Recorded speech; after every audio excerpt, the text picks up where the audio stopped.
contemporaine. Je passe tout de suite la parole donc à notre second intervenant, M. Arkady Dvorkovitch, qui est Sherpa du président Medvedev. Thank you. Je vous remercie.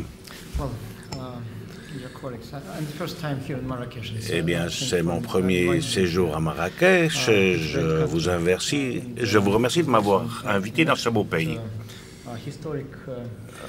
Nous avons entendu un excellent exposé de ce que vous avez fait en matière macroéconomique. C'est ma deuxième conférence, la première ayant eu lieu l'an dernier à Évian. Je suis reconnaissant à Momiak de m'avoir invité. Tout d'abord, en ce qui concerne l'agenda de la crise, nous sommes d'avis que malgré le fait que nous assistions à certains signes avant-coureurs de la stabilisation de l'économie mondiale, notamment au niveau des marchés financiers et des matières premières, nous pensons également que la situation est beaucoup plus favorable grâce à la reprise de la plupart des économies compte tenu de la reprise des marchés financiers et de ces indices.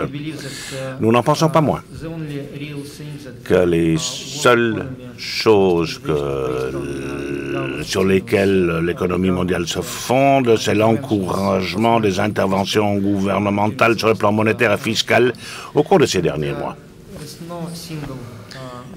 Il n'existe pas de gouvernance unique permettant de formuler une stratégie réelle.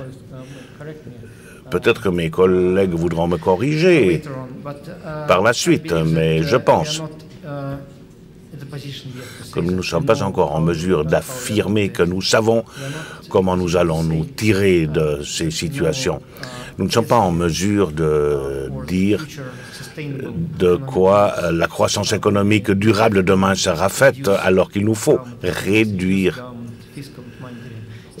les encouragements fiscaux des gouvernements qui ne sont pas supportables à court et moyen terme dans le contexte actuel.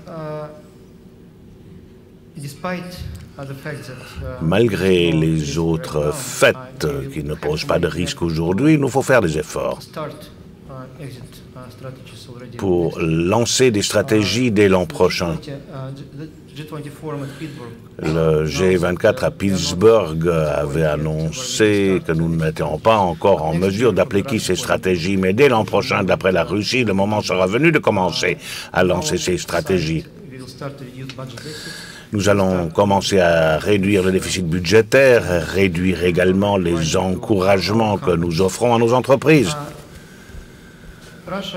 La Russie connaît ce genre de crise, non pas pour la première fois depuis 20 ans, et par rapport à la plupart des autres pays, nous avons davantage d'expérience en matière de gestion de crise que les autres. La première crise est survenue au début des années 90, dans l'après-écroulement de l'Union soviétique. Nous avons connu une stagflation.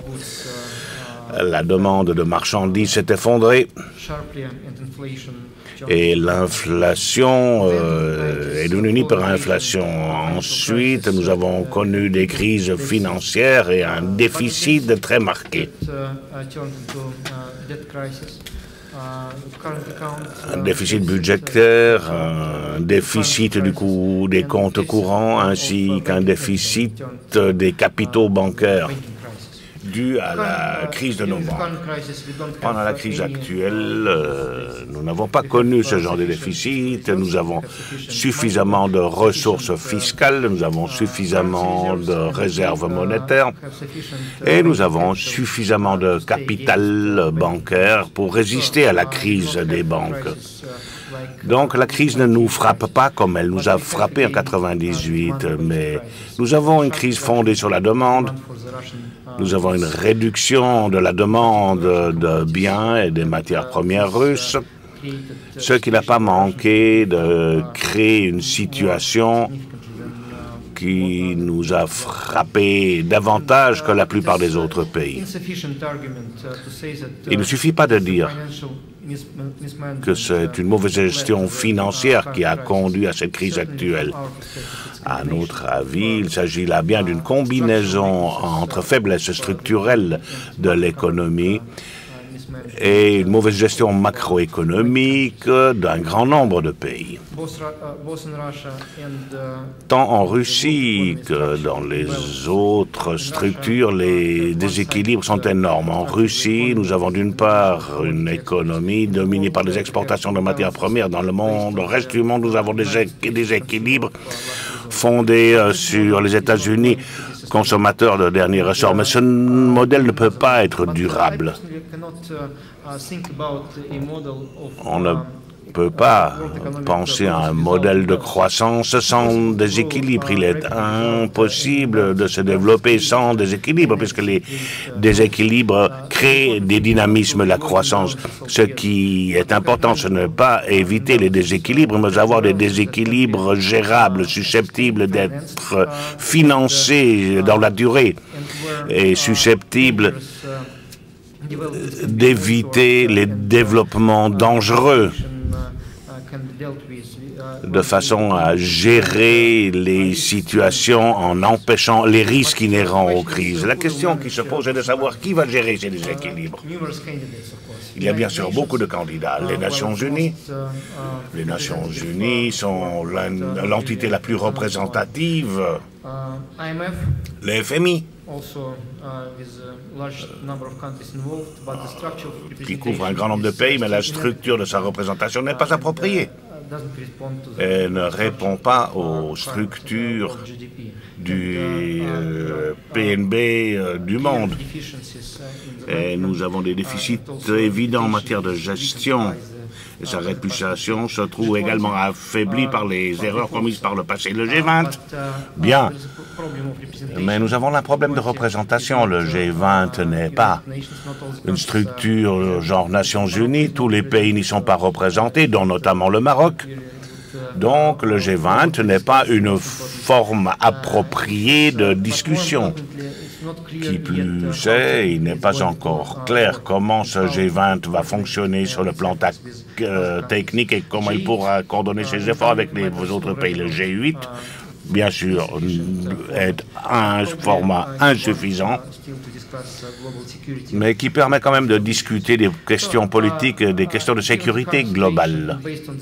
Sur la base des décisions prises à Londres et à Pittsburgh au niveau des sommets du G20 par les pays membres,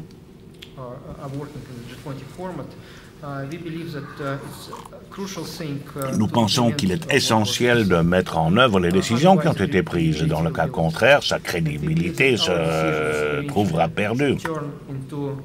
Les décisions prises doivent aboutir à des accords juridiquement contraignants pour les pays du G20 et les autres, y compris les seuils macroéconomiques, y compris les mécanismes susceptibles de régir la solution de conflits, y compris la garantie que des mécanismes de coordination permanents existent entre toutes les grandes économies. Et ici, la Russie est prête à jouer son rôle dans le contexte de ces accords internationalement contraignants. Voilà notre agenda et nous espérons réussir à éviter les crises futures. Merci.